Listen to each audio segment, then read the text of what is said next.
I mean, I really love London Diamond League. Last year was my first time. It was a dream come true. And today, walking out into the stadium on the track is just an amazing track. So I really hope to put up a good race again, to show my form, to see what I did last week and see if I can open up fast again and maybe finish a bit stronger. So I'm just really excited to be out here, have one last test before the Paris. And of course, it's a great field still, so it will be exciting. Is it fair to say that you're in the form of your life? Yeah, I think so. Yeah, I'm really happy. I mean, training is going well, and now competition has also been going great. So I haven't felt stronger before, so that's a great feeling going into the Olympics. If you were having a bet on a world record going to you tomorrow in the women's 400 hurdles, how much would you bet? Never bet on yourself too much. No, I really don't look at times. It's also how I run fast in La Chaux-de-Fonds. I just focused on a really good race execution and didn't matter too much about the time, and that's how I run my fastest time. So I'll just focus on my race and we will see on the clock what it brings.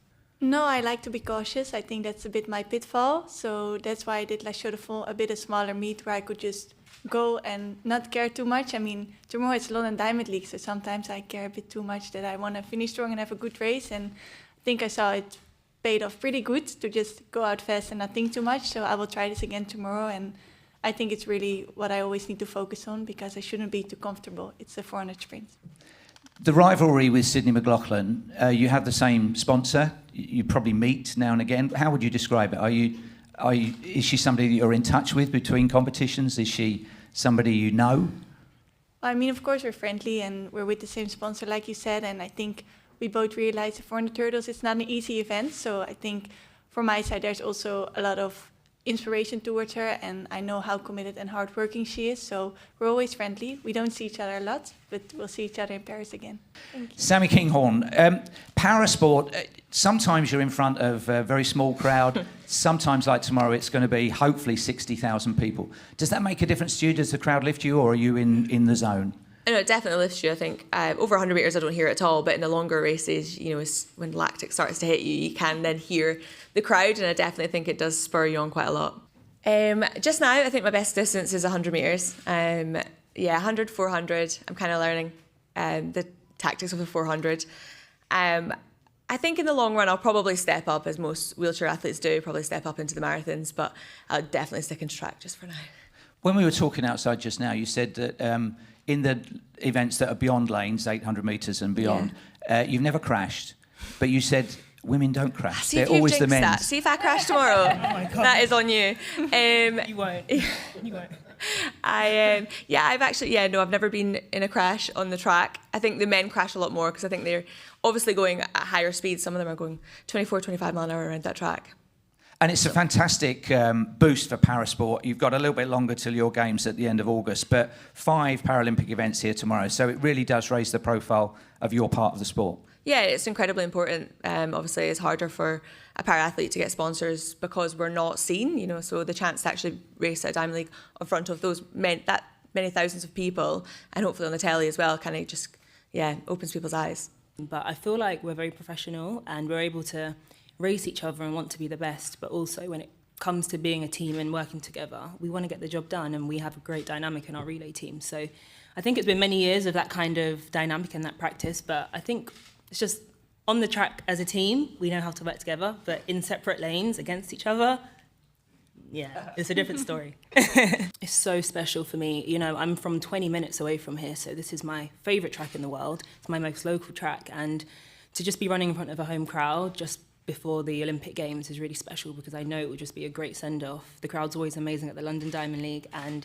just gives you the best push you need on that track, but super special, and I can't wait for tomorrow. It is a hell of a lineup. I mean, you're the 5th fastest only on season's best. What are your thoughts on it? Tomorrow is going to be an amazing race, and I think it's a great preparation going into the Olympic Games. It's absolute fire, it's stacked. And for me, it's just about executing my race and doing what I know I can do and, producing a good race tomorrow. It was so painful. I went into that championships doing the 200 metres, clear favourite to win, and to come out of that championships not with that gold. Yes, silver is a great achievement, but it was a letdown for me. And it took me a while to get over that. I was down for a minute, I'm not going to lie. But I needed that moment. It wasn't the Olympic Games. It wasn't the most major competition of the year. And actually, it just gave me so much time to reflect dig really deep and make sure I get this right going into the summer. So although in that moment it was just a horrible moment for me, I think it was a blessing in disguise, because the rocket it put up my behind, I needed it. It's been great training with Marco in Italy. The group's doing amazing. It's not too far from home. I'm a home girl, so it's nice to be, an hour and a half flight away from here, home. But Italy's a great place. The culture's amazing. The people are great. I've been welcomed so well there. Marco, my coach, is doing an amazing job. As you can see, our group we're doing great. And it's just about trusting the process and heading into this Olympic Games, knowing that I've got a great team, great support network behind me, and giving it my all. But no, I feel good. This year has been limited, but I'm rounding into shape. And I'm happy with how things are progressing, with the ultimate goal being the Paris Olympics. But there's been a general upward trend since trials, so I'm excited about that, because I was relatively unproven going into our Olympic trials, and so things have progressed well since then. So I surprised myself with that 2280 plus, so I'm in better shape now than I was then. Yeah, so it has been a frustrating year, to say the least. I mean, as an athlete, you dream about your preparation for the Olympics going perfectly, all the work that's going to go in, all the work that's going to pay off. And I probably did a little bit of overtraining. I write my own programs, I am my own coach. And at 31, I probably didn't want to admit that I have to slow things down a little bit from when I was 25 or 6. And so a bit of it is, all of it's on me, because I'm not my own coach. I can't blame him for anything. It's been a learning process. And so, I did well early in the year with the World Indoor Champs win. And then from there, injured the elbow at Indoor Worlds, aggravated the ulnar nerve. In Glasgow. Yep. And then aggravated the ulnar nerve, had that, was out for 3 weeks with that. And as soon as I started to come back, tore my pec, and then went in to see the PT. And when they were doing a PPP injection, protein pore platelets as opposed to PRP, I said, well, my elbow is pretty messed up as well. So we decided to do a hydrodissection on the elbow. So knock everything out at once, kind of sacrifice a month. And came back, things were progressing well, and redid the elbow again. And so, pretty much I had 2 hard throwing sessions before the Olympic trial. One was absolutely horrible. I couldn't hit 20 meters. The next one was respectable. So it was a very stressful trials for me. So I'm feeling much better now, simply because that stress is off, and I can see the light at the end of the tunnel. My training frequency is coming back. Some resemblance of intensity is returning. And for me at 31, that's, I feel like, all I need.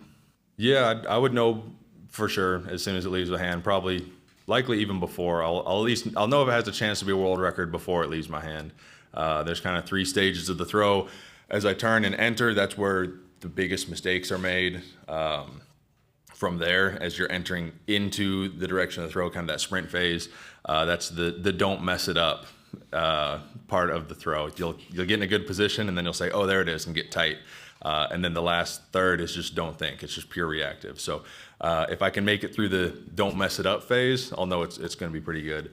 And I expect tomorrow to be a very good competition. Myself, coming into shape, Joe Kovacs has been in exceptional shape, as well as Fabry is. So it's going to be, I think, a later rounds type of throwing to kind of jostle for position, I would expect. So the louder the crowd is for us, the farther we throw. The more intensity, the more focus, the more noise, the farther the throws. So I'm looking forward to an electric crowd of sold out 60K tomorrow.